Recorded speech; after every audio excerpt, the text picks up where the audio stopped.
Bubble CPAP के लिए setup होता है जिसको हम HFNC के लिए भी यूज़ कर सकते हैं। तो उसके लिए हमारे पास क्या क्या होता है, एयर कंप्रेसर, उसके ऊपर लगने वाला mounted stand, air oxygen blender, servo control humidifier, reusable chamber, PEEP generator and disposable circuit.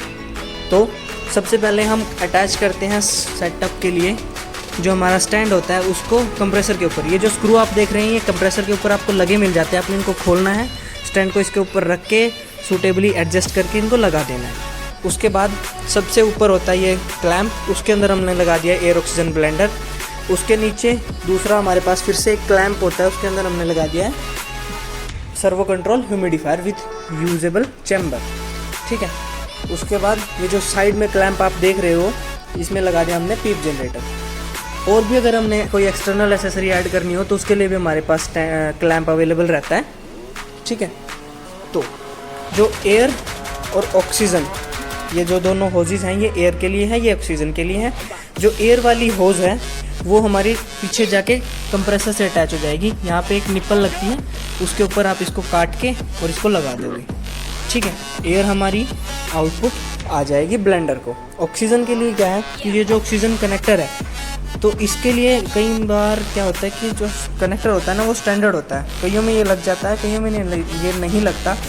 जब ये यहाँ ना लगे तो उसके लिए क्या है कि इसको आप आगे से काट के जो आपका कनेक्टर अवेलेबल है उसको इसके ऊपर माउंट कर दोगे, टाई वगैरह करके लगा दोगे और तब आप इसको ऑक्सीजन की सप्लाई में फिट कर दोगे। उसके बाद जब हमने एयर और ऑक्सीजन ब्लेंडर को दे दी तब हम इस तरफ से आउटपुट लेते हैं। ध्यान रखिएगा ये जो फ्लो मीटर है ये कम रेंज का भी हो सकता है, ज़्यादा का भी हो सकता है, बट सीपैप अगर हमने यूज़ करना है तो हम इसी फ्लो रेंज का यूज़ करेंगे। और एक बात, एंटी क्लॉकवाइज अगर हम इसको रोटेट करें तो ये इंक्रीज़ होता है, अगर क्लॉकवाइज रोटेट करें तो ये डिक्रीज़ होता है। ठीक है, दूसरे वाला एंड हम बंद रखेंगे क्योंकि हम इस एंड से आउटपुट ले रहे हैं। आउटपुट जो है हमारी यहाँ पे आ जाएगी चैम्बर के ऊपर, यहाँ से फिर वो पेशेंट को चली जाएगी with the help of this tube.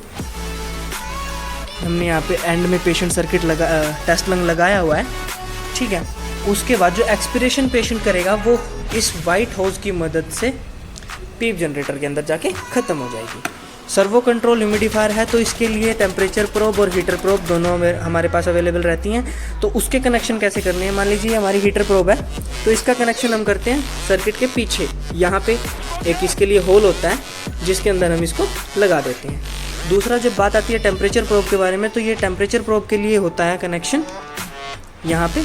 ये वैसे तो एम्प्टी होता है, तो जब हमने टेम्परेचर प्रोब इसके अंदर अटैच करनी हो तो हम इसको खोल के इसको इसके अंदर घुसा देते हैं, ये अटैच हो जाती है। देन एक और टेम्परेचर प्रोब का एंड होता है जो कि सर्किट के एंड में लगता है, यानी कि पेशेंट एंड से थोड़ा सा पहले लगता है, तो वो हम यहाँ पे लगा देते हैं। ठीक है, जो सर्वो कंट्रोल ह्यूमिडिफायर है हमारा उसके अंदर 3 मोड्स अवेलेबल हैं। तीनों मोड्स के अंदर different kind of range of temperature available रहती है।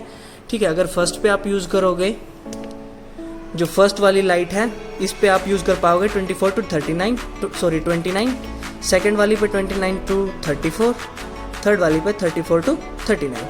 ठीक है, अगर ये वाला जो ग्रीन सिग्नल मोड के नीचे जल रहा है ये आपका ऑन नहीं होता तो इसका मतलब ये है कि आपकी जो हीटेड वायर है ना वो ख़राब है या फिर आपके सर्किट में कोई ना कोई प्रॉब्लम है। ये अलार्म साइलेंस के लिए है। ठीक है, इसको हम बंद कर देते हैं। तो जैसे ही हम यहाँ से कंप्रेसर को स्टार्ट करेंगे एयर की इनपुट देने के लिए, ऑक्सीजन हम अटैच करेंगे, ऑक्सीजन यहाँ पे आ जाएगी, एयर ऑक्सीजन मिलके दोनों यहाँ से आउटपुट आएगी। आउटपुट आने के बाद ह्यूमिडिफायर से ह्यूमिडिफाई होके वो पेशेंट एंड पे जाएगी जो पेशेंट को जाना है, और जो पेशेंट की एक्सपिरेशन है वो इस वाइट ट्यूबिंग की हेल्प से पीप जनरेटर के अंदर जाके फिनिश हो जाएगी। जो भी आपने पीप जनरेटर में अब जो भी पीप वैल्यू रखनी है आपने वो आपका यहाँ से जस्ट अ सेकेंड, जो भी आपकी वैल्यू होगी वो मिनिमम 3 मैक्सिमम 10 तक रहेगी। ठीक है, तो अब आप देख सकते हो कि आपने जो भी एडजस्टमेंट करनी है पीप की 3 रखनी है, 10 रखनी है, उसके बीच में भी अगर आपने जो भी रखनी है तो वो आप रख सकते हो। बेसिकली इसका यूज़ क्या है कि पेशेंट की सैचुरेशन को इंक्रीज़ करने के लिए किया जाता है।